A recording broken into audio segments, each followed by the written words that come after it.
குழந்தைகளுடைய மரணம் அப்படின்றது ரொம்ப கொடூரமான ஒன்று, அதிர்ச்சியை தரக்கூடிய ஒன்று. குழந்தையினுடைய அற்பாயுள் மரணத்தினால் ஒரு தாய் தகப்பன் மிகவும் ஒழுக்கப்படுகின்றனர், திக்பிரமை பிடிக்கின்றனர். இந்த மரணத்திலிருந்து அல்லாஹ் பாதுகாக்க வேண்டுமாயின், ரப்புல் ஆலமீன் நீண்ட ஆயுளோடு நம்மை வாழ வைக்க வேண்டுமாயின் ஒரு அற்புதமான துஆ ஒன்று கற்றுக் கொடுக்கப்படுகிறது.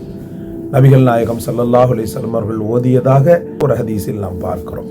அர்த்த செறிவுமிக்க ஒரு அற்புதமான துஆ. இந்த துஆவை நீங்கள் அதிகம் ஓதி வருவது உங்களுக்கு ஏற்படக்கூடிய திடீர் மரணத்திலிருந்து உங்களை பாதுகாக்கிறது. உங்கள் பிள்ளைகளை நினைத்து நீங்கள் இப்படி ஓதுவதாகிறது அவர்களை நிச்சயமாக இன்ஷா அல்லாஹ் பாதுகாக்கிறது. இந்த துஆவை பற்றி பிடியுங்கள், வெற்றி அடையுங்கள். அல்லாஹும்ம இன்னி அஊது பிக மின் மௌத்தில் ஃபுஜாத்தி ஃபீ சாத்தில் கஃப்லத்தி. அல்லாஹும்ம